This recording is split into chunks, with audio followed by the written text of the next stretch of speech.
Yeah, so that's what it says. It is really wife carrying. You don't have to be husband and wife though. I think usually we're one of the only actual husbands and wives, isn't it? You run up a big hill carrying your wife, you turn around and run back down it. Really, it's our nemesis. To be honest, the enjoyment's gone out of that one a little bit because we get so close to winning, and coming. We've done it 4 times. We've been second every time, and it's been like by the tiniest bit each year as well. I turned 35 in September. After that, I was become a masters athlete, so I went back to running 800 meters, which was my thing I used to do when I was younger before I started doing longer stuff. I did a build up for the British Masters Indoor Championships, which were in March. I did those and come third, and the aim really was to continue with that, so go into the outdoor season. But the outdoor British Masters Championships is not till August, but that was already postponed about a month ago, so I don't know whether there'll be any track races or what now. Really. Hi, my name is Michelle Lewis. 10 years ago, you'd have been lucky to see me run to the end of the road. These days, running is second nature to me. From marathons to park runs to putting my own running group through their paces. You'll often see me in suitably loud attire, getting ready to pound the pavements. And here's a secret, if I can do it, you can too.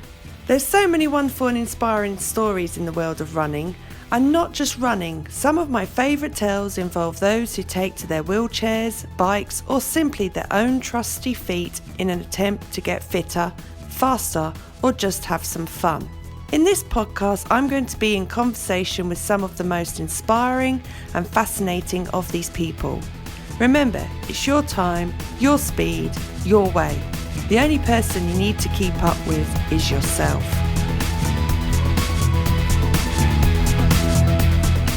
Can you believe we are already on episode 14 of this Running Tales podcast? I hope you've enjoyed it as much as I have. And if you haven't listened to our previous episodes, remember they are all available on whatever podcast channel you use. So there is no excuse. This week, I spoke to someone who embraces all aspects of running, from 5Ks to ultras, fun runs to coaching. Chris Lamb has done it all. As we're still all coping with the joys of lockdown, I caught up with Chris as he took a few minutes away from family life to join me via a headset in his car. As such, the sound quality isn't always as good as I'd like it to be, but if you can excuse that, I think you'll find Chris has a passion for running, which is well worth listening to. I want to start with what you've been what you've been up to in your running exploits at the moment. So you've been involved with Virtual 5K, the Northants Virtual 5K, and the European version. And how do you get 16 minutes, 16 seconds? If you'd have asked me that about 2 months ago, I would have said, I don't know either, because I was struggling to get under 17 again.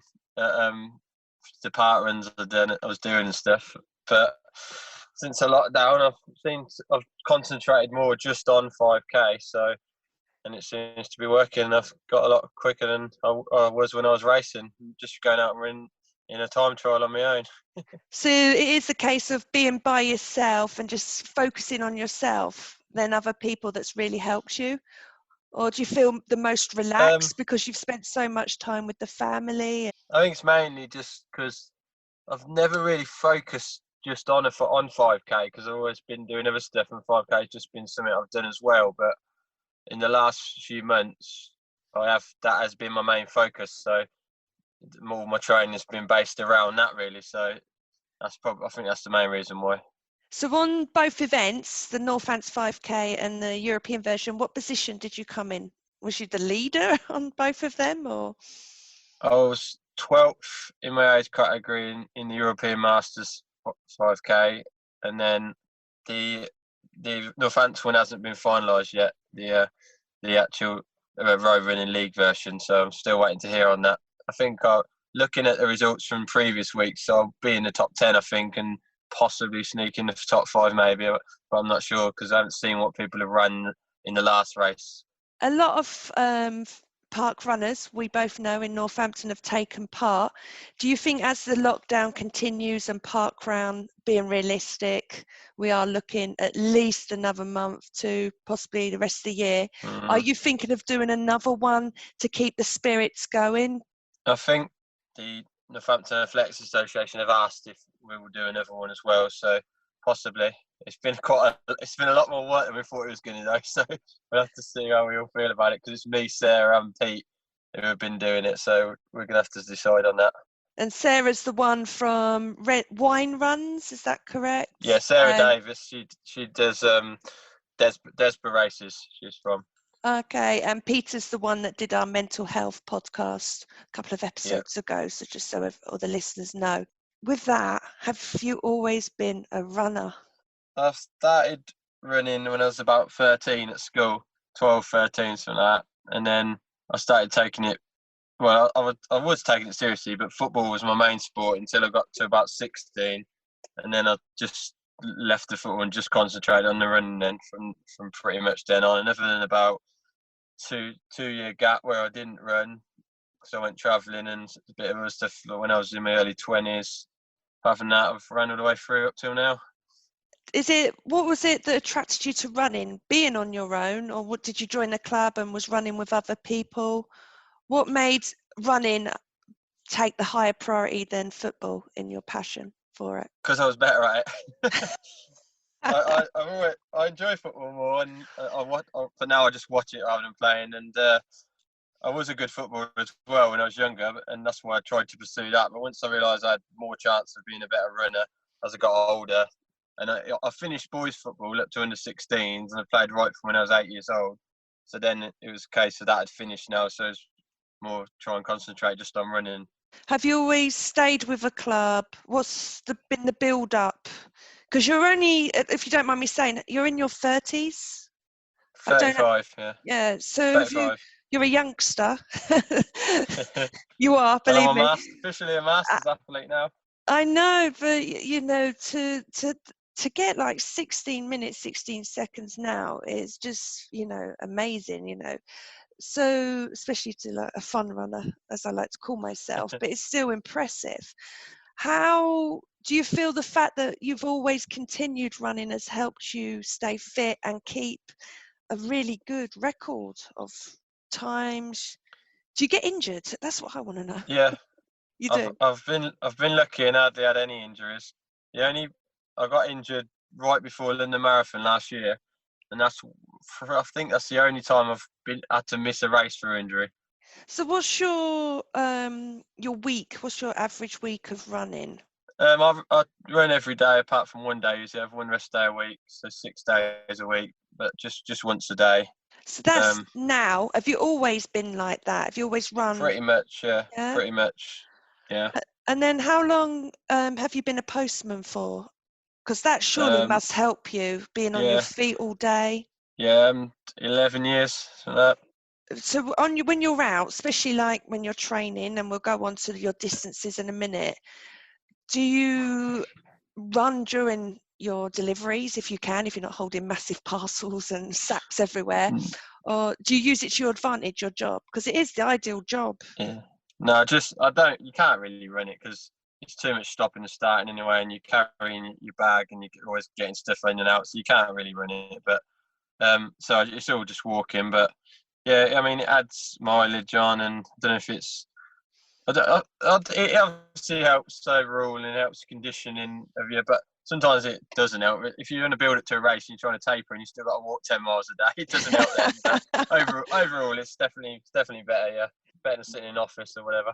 True. What I like about you is the fact that you don't just do one distance. You do all of them. But do you do an ultra? That's the only answer I don't know. Do you do an ultra? I've ran 100 miles in 22, just over 22 hours and do a 24 a couple of years ago. Wow. Okay. Right. I'm just speechless because not only do you run all, you know, different distances, you're a bit like me. You like to have fun with running in a lot of events.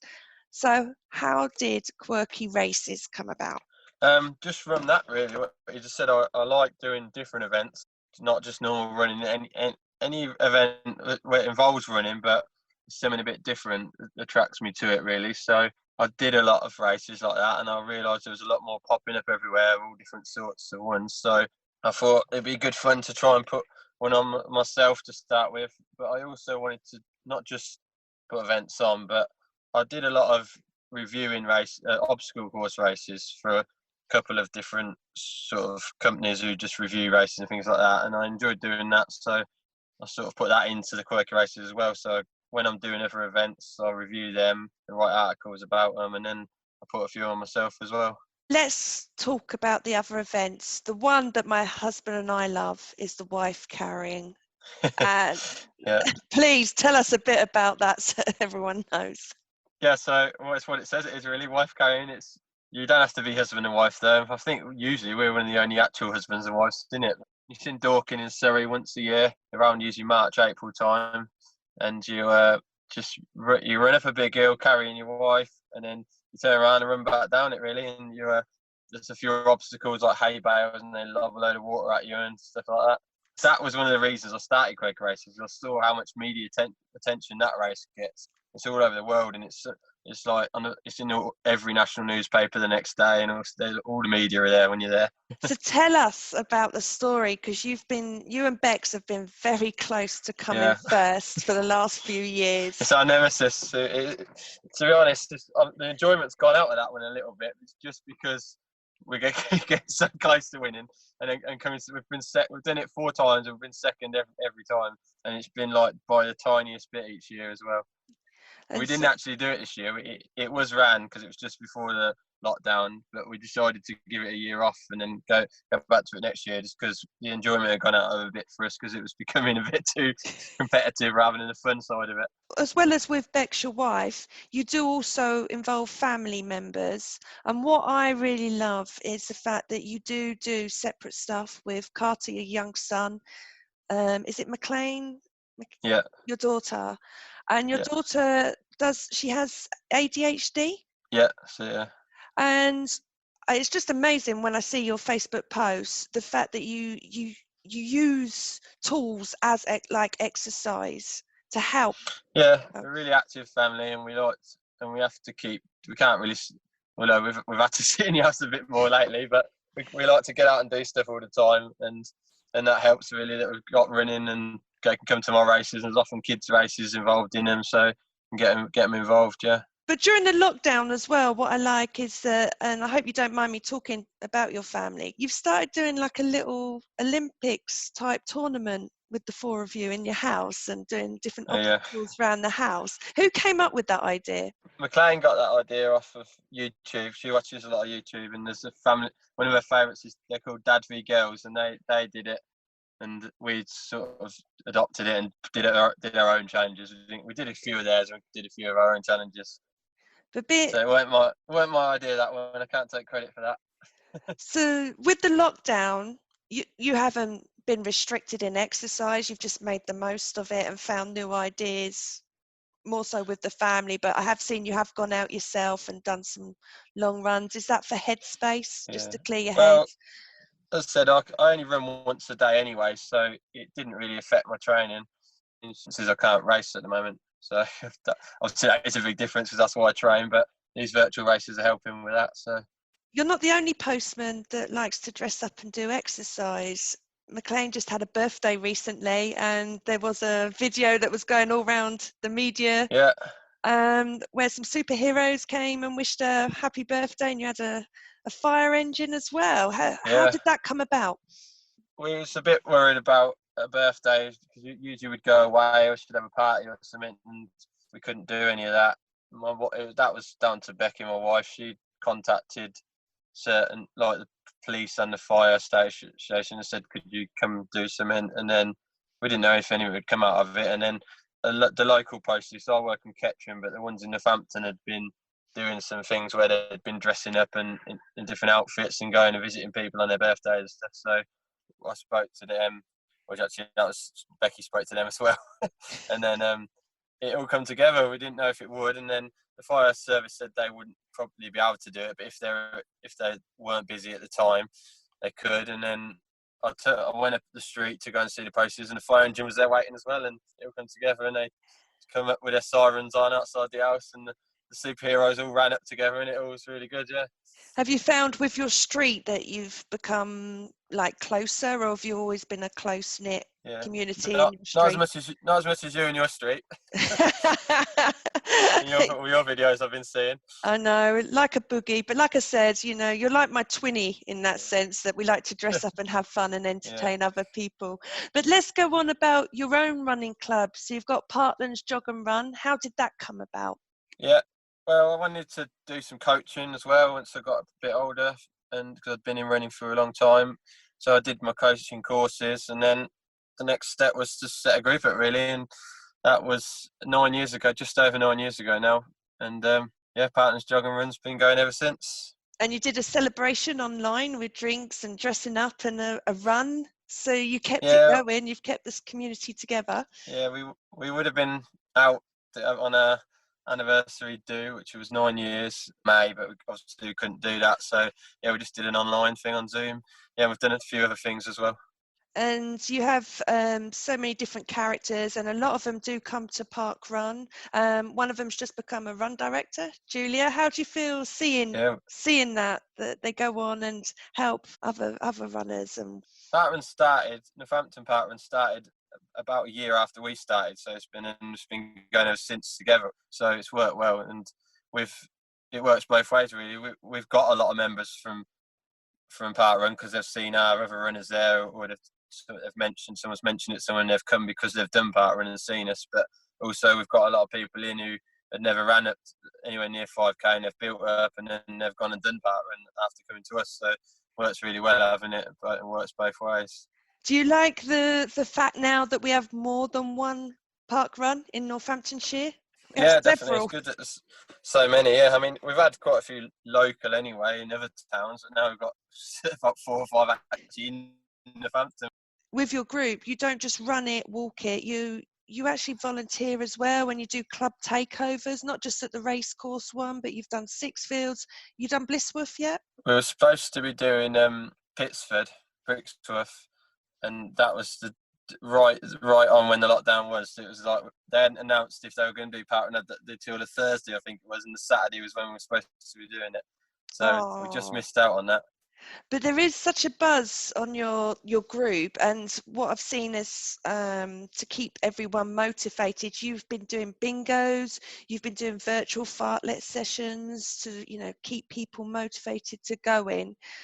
How have you found that? Have you got any other Yeah, ideas coming on the longer I've this just goes tried on? to yeah, I've just tried to do whatever I can really to keep the group together as much as I can be, even though everyone's on their own, and keep everyone motivated to train really. So I've still carried on doing our sessions, but put them online. So every session we would have done, because we train twice a week, meet Mondays and Thursdays, I've just put it out the day before of what it would have been and adapted it more so people can do it on their own, and just put it out in our group, and people have been going out and doing it on their own really.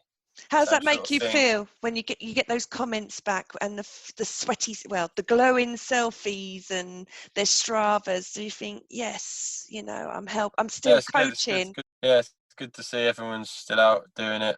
I was a bit worried that some people might be doing less, but it seems a lot of people are doing more, and there's people who have never ran before taking up running, so we might even get some new members when we start up again. I know we have a feeling at Park Run that we were averaging 450, but I think the first time that we say we're going to be back on, we're going to look at 700-800 with all these new runners and Yeah, walkers that have suddenly decided, yes, I've done the couch to 5k. They might be couch to 10k by yeah, the time this lockdown's finished. So moving on then. So as well as you've done Tough Mudder, I know that. You've also run every football stadium. Can you tell me a bit more about that one? it was a charity thing, and I just set my own challenge up really, and I ran around every football stadium in London. I started at Wembley, went round all the other 11, so it's 12 stadiums altogether. It was 100k. The aim was to do it in 12 hours and finish at Arsenal ground where I was going to watch the match that day. And at what time did you do it in? Did you just make it, Yeah, or just did it bang on the 12 hours, really what I was trying to do. and then was it a few beers afterwards? Yeah, it was the game kicked off at 4, so I started at 2 a.m, finished at 2 p.m. So I had a couple of hours to get myself sorted before the match. Yeah, a couple of beers and some food. But what I've noticed as well, you do it it just seems it's part of your life, you know, the running. You'll find some way to do some sort of exercise. You've suddenly, you know, went through some grief and you used running again during the lockdown. You run around your estate, was it 34 or 36 times? Yeah. The first challenge, the London one, was the same thing actually, because it was my friend who's the same age as me and we went to school together, and he got diagnosed with cancer a few years ago, and that was when I did the London Stadiums run. I think it was November 2 years ago. So that was why I did that one originally, because we were trying to raise some money for him, because he'd just got a house when he got diagnosed and things like that. So it's for him first, and then for his family. And then it was March time, so just when the lockdown first came in, he passed away. So I wanted to do something for that as well, because we couldn't. It was just as the funeral was cancelled, like said that most people couldn't go right at the time when lockdown came in, so they weren't sure whether people were going to be allowed to go or not. So I couldn't go. So on the day of the funeral, instead, I did a run, because he lives right near me. So I ran from my house and I did a 1K loop passing his house, and I did 34 1K loops for one to represent each year of his life. Did the car come to him? Did you get to see him say goodbye, or? Yeah, I did it quite early so I could get done in time for when the hearse turned up, and then we saw him off from the street, and that's all we could do really. This funeral was streamed online as well, which was a bit surreal, but so we're still able to watch it. So what's the next goals for Chris then? I just can't wait for it to get going again. No, I didn't. I turned 35 in September, so after that I was become a masters athlete. So I went back to running 800 meters, which was my thing I used to do when I was younger before I started doing longer stuff. So I did a build up for the British Masters Indoor Championships, which were in March. I did those and come third, and the aim really was to continue with that, so go into the outdoor season. But the outdoor British Masters Championships is not till August, but that was already postponed about a month ago. So I don't know whether there'll be any track races or what now, really. So it's the reason why I'm doing the 5K now, really, because it still stays in touch with the fastest stuff, but something I know I'll be able to do through partnering and stuff as soon as the lockdown's over, really. Do you plan to do any more marathons? Like, how many marathons have you done? 13, I think. 13 just marathons, and I've done about 10 ultras as well. I'm going to do London. Well, I'm in for London, so if it happens in October or next year, whenever it is, I've got my place, so I'll do that, yeah. How many times have you done London? I did it 5 years in a row, but then I had to miss last year through injury. It'll be my sixth one whenever this one happens. I have to ask, do you get in for good for age? Yeah, good for age I usually get in. And then I actually didn't get a good for age place this year because I hadn't ran a marathon in the 2 years that had passed from it, because I didn't do last year's one because I was injured. Oh. So my time the year before was too late. So I managed to get a club place that year, Select Clubs, but they give me their club place. Are you planning to do like a 100 club marathon? I don't think I'll get to the 100 marathon club because I don't. Well, I maybe one day, but I'll have to be pretty old to do it, I think. But it's more because, I mean, like I just said, I've now gone back down to concentrating on 800 and shorter stuff, so probably won't do as many marathons over the next few years. I usually only do 1 or 2 a year anyway, so. I have to ask, because you are so constant on the move, do you ever watch what you eat? I'm not very strict on it really, what I eat, but at the same time, when I'm cooking at home and my wife's cooking, we eat pretty healthy anyway. We don't eat rubbish, but I don't mind treating myself so often. I run it off anyway. Why not? Why not? So just to end this call then, because you are a coach and because you've done all levels and you do have your club, for anyone that's thinking of starting running, what words would you give them? Firstly, I'd say come to Parklands Jog and Run, my club who I coach, because if you're in the Northampton area, because we're complete mixed ability, so it doesn't matter if you've already a good level runner or you've just started or you haven't even started yet. We do all our sessions for all ability levels. I'd just say don't be afraid to get started. Just go out and run. Don't think you need to train for ages to go to a park run. You can just turn up and go and do it, 'cause still different ability levels there. Yeah, and just don't be worried about turning up to a group thinking you're going to be the slowest. Just throw yourself into it, and once you've done it a couple of times, you'll realise you had nothing to worry about and you'll just want to keep doing it. Great advice and so true. I really believe, and I know Chris does too, that running is for everyone and we can all get something out of it. Probably not as quickly as a 16-minute and 16-second 5k though. I'm always impressed with how someone who is as good a runner as Chris puts so much back, whether through his coaching at Parklands Jog and Run or by putting on his Quirky Races. That's it for this week. As usual, let me know what you thought of this week's episode on Facebook, Twitter and Instagram, or leave us a review if you are listening to the Apple Podcasts. Thanks again for joining us. I look forward to seeing you again next week on the Running Tales podcast.